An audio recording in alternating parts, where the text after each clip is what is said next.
Hello everyone. Today we will discuss on the topic casualty assessment in pharmacovigilance. Before that, we know about what is pharmacovigilance.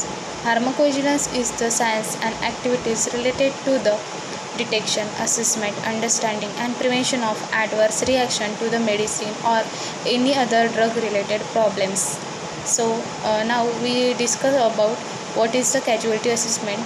Casualty assessment it is the integral component of the medical review process and determine the possibility of an association between the intake of drug and occurrence of the adverse event in an individual patients. So what are the objectives of the casualty assessment? So first one is the to estimate the relationship between the drug and the event. Second is the its help in the signal detection. Then evaluate risk and benefits of drug. Then next objective is its helps in the regulations of its help in evaluating the ADR reports and in early warning system and for the regulatory purpose. What are the importance of the casualty assessment? First one is the in clinical decision making. In this, healthcare accurately assessing the casualty is vital for diagnosing conditions and formulating the treatment plans. It helps clinicians to understand the potential risks and benefits of the interventions.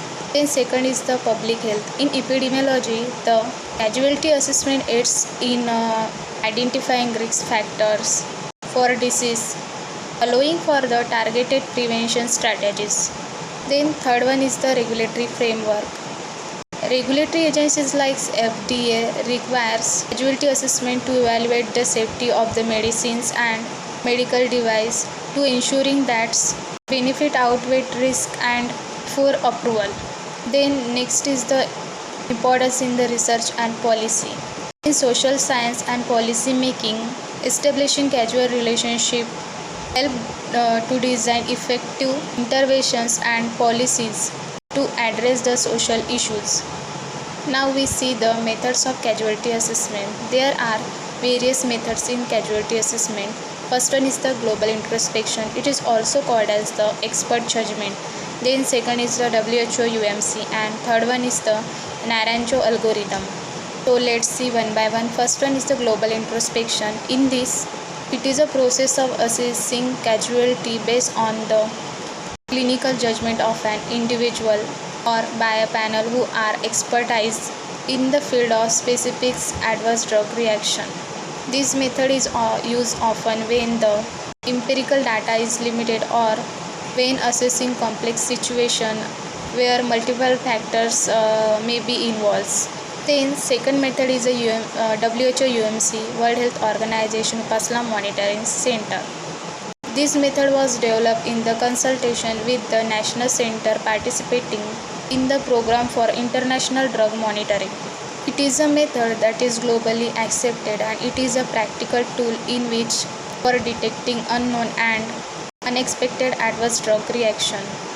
The assessment is based upon the four criteria. First one is the time relationship between the drug use and the adverse event.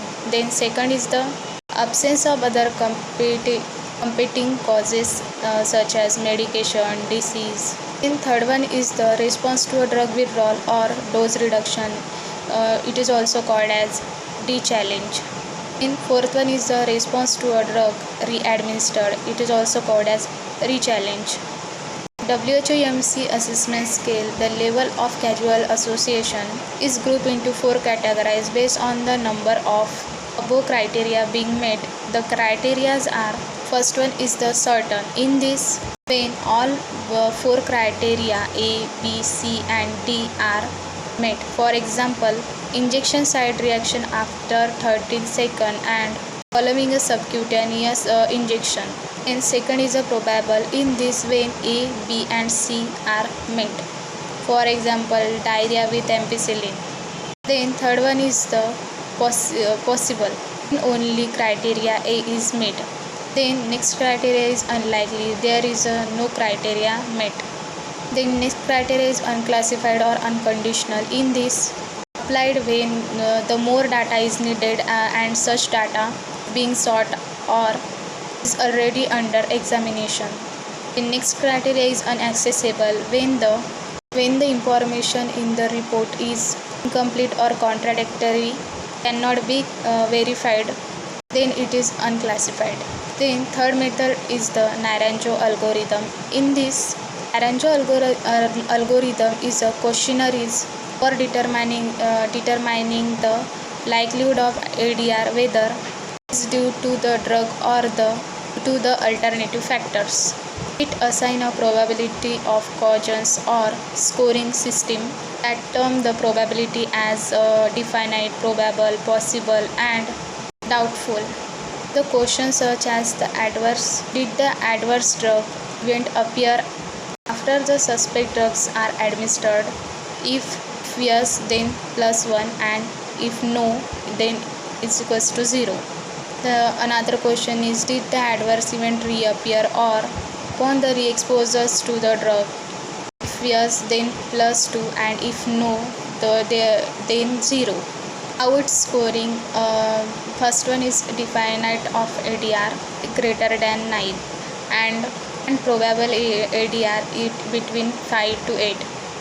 If the possible ADR, then its score between 1 to 4, and is doubtful, their score is 0. So that's all about the casualty assessment in the pharmacovigilance. Thank you.